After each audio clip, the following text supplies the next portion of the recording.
आकाशवाणी गोरखपुर से प्रादेशिक समाचार।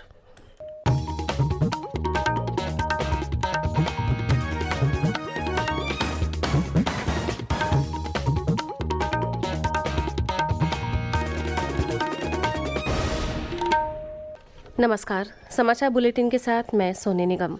पहले मुख्य समाचार।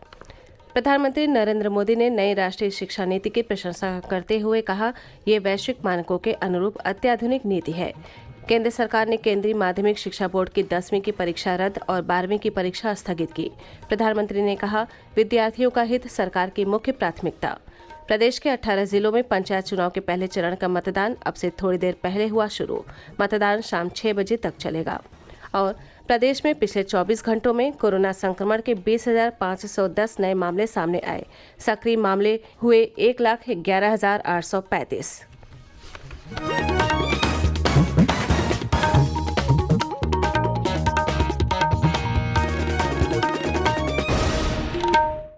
कोविड मरीजों की संख्या फिर से बढ़ रही है। श्रोताओं से अपील है कि कोई भी कोताही न बरतें, सुरक्षा के सभी उपायों का पालन करें और 45 वर्ष से अधिक आयु के सभी लोग निसंकोच टीका लगवाएं। सुरक्षित रहें और 3 आसान उपायों का पालन करें। मास्क पहनें, 2 गज दूरी है जरूरी, सुरक्षित दूरी बनाए रखें, हाथ और मुंह साफ रखें। अब समाचार विस्तार से। प्रधानमंत्री नरेंद्र मोदी ने कहा है कि सरकार देश में कोविड के टीकों की पर्याप्त उपलब्धता सुनिश्चित करने के लिए प्रतिबद्ध है। उन्होंने इस बात पर जोर दिया कि भारत सबसे तेज 10 करोड़ टीकाकरण करने वाला देश है। पिछले 4 दिनों में टीका उत्सव का सकारात्मक परिणाम का उल्लेख करते हुए श्री मोदी ने कहा कि इस अवधि में टीकाकरण अभियान का विस्तार किया गया और नए टीकाकरण केंद्र स्थापित किए गए। उपराष्ट्रपति एम वेंकैया नायडू की उपस्थिति में श्री मोदी ने कोरोना महामारी का सामना करने को लेकर राज्यपालों और उपराज्यपालों के साथ वीडियो कॉन्फ्रेंस के माध्यम से चर्चा में ये बात कही। प्रधानमंत्री नरेंद्र मोदी ने नई राष्ट्रीय शिक्षा नीति की प्रशंसा करते हुए कहा है कि ये वैश्विक मानकों के अनुरूप अत्याधुनिक नीति है। उन्होंने कहा कि नई नीति जाने माने शिक्षाविद और पूर्व राष्ट्रपति डॉक्टर सर्वपल्ली राधाकृष्णन के दृष्टिकोण के अनुरूप ही है।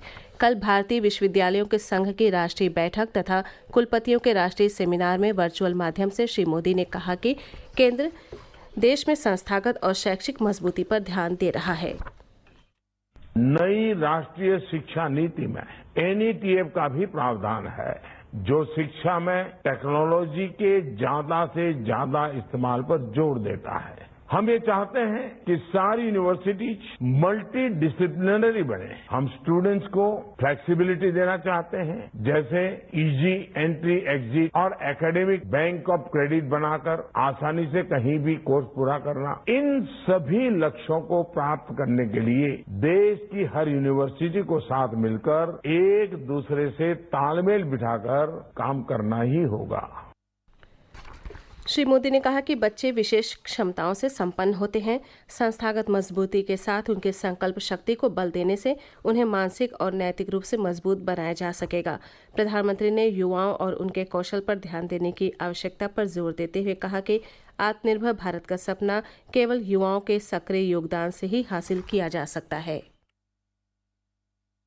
आज जैसे जैसे देश आत्मनिर्भर भारत अभियान को लेकर आगे बढ़ रहा है, स्किल युवाओं की भूमिका और उनकी डिमांड भी बढ़ती जा रही है। डॉक्टर श्यामा प्रसाद मुखर्जी ने स्किल्स की इसी ताकत को देखते हुए देश को पहले शिक्षण संस्थानों और उद्योगों के कोलैबोरेशन पर बहुत जोर दिया था।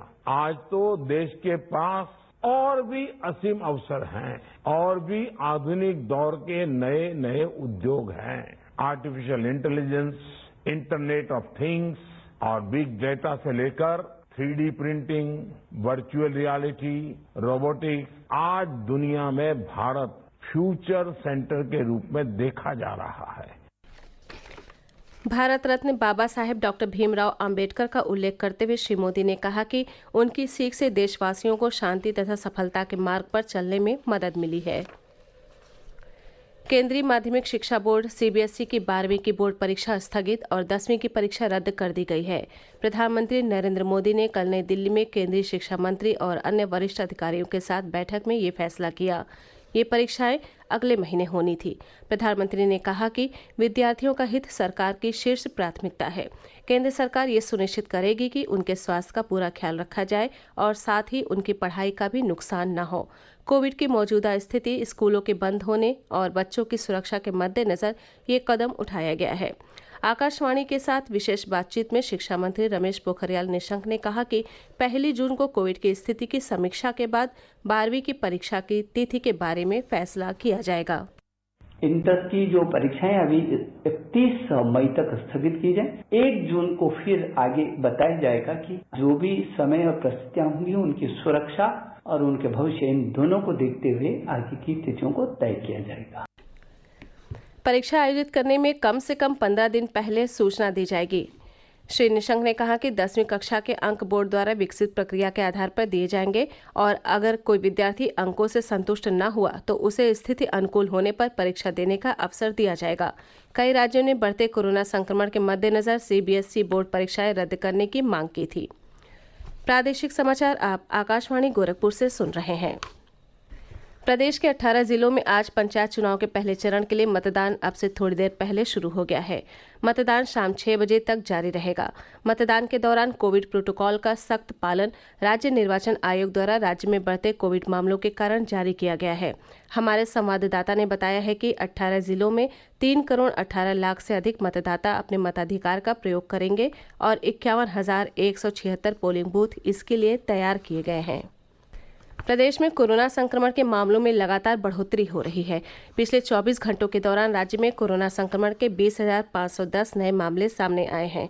अपर मुख्य सचिव चिकित्सा एवं स्वास्थ्य अमित मोहन प्रसाद ने बताया कि प्रदेश में 1,11,835 कोरोना के सक्रिय मामले हैं। उन्होंने बताया कि राज्य में अब तक 97,42,084 लोगों को कोरोना वैक्सीन की डोज लगाई जा चुकी है।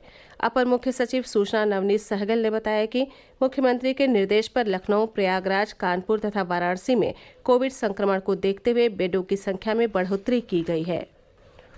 मुख्यमंत्री योगी आदित्यनाथ कोविड से संक्रमित पाए गए हैं। वे पृथकवास में हैं।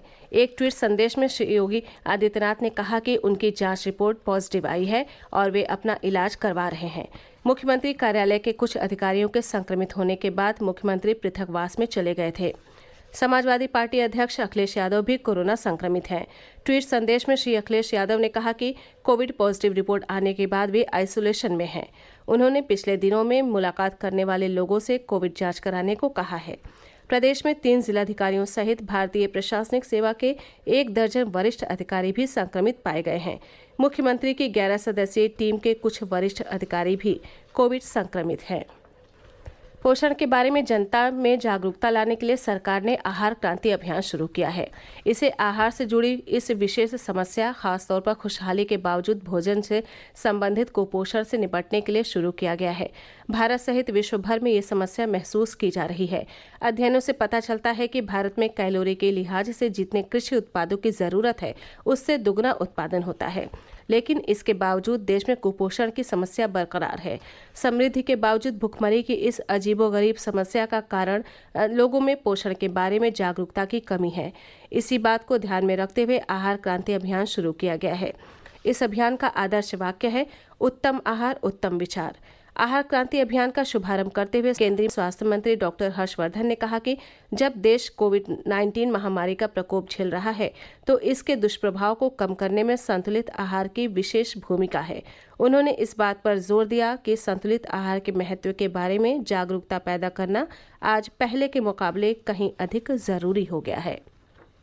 उत्तर प्रदेश को राष्ट्रीय ग्राम स्वराज योजना के अंतर्गत राष्ट्रीय स्तर पर पंचायती राज के पुरस्कार में प्रथम स्थान मिला है।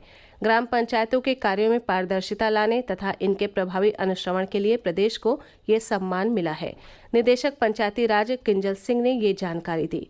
उन्होंने बताया कि ये पुरस्कार 24 अप्रैल को पंचायती राज दिवस पर दिल्ली में आयोजित समारोह में प्रदान किया जाएगा।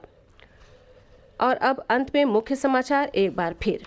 प्रधानमंत्री नरेंद्र मोदी ने नई राष्ट्रीय शिक्षा नीति की प्रशंसा करते हुए कहा, ये वैश्विक मानकों के अनुरूप अत्याधुनिक नीति है। केंद्र सरकार ने केंद्रीय माध्यमिक शिक्षा बोर्ड की 10वीं की परीक्षा रद्द और 12वीं की परीक्षा स्थगित की। प्रधानमंत्री ने कहा, विद्यार्थियों का हित सरकार की मुख्य प्राथमिकता। प्रदेश के 18 जिलों में पंचायत चुनाव के पहले चरण का मतदान अब से थोड़ी देर पहले हुआ शुरू। मतदान शाम 6 बजे तक चलेगा। और प्रदेश में पिछले 24 घंटों में कोरोना संक्रमण के 20,510 नए मामले सामने आए। सक्रिय मामले हुए 1,11,835। इसी के साथ प्रादेशिक समाचारों का ये बुलेटिन समाप्त हुआ। नमस्कार।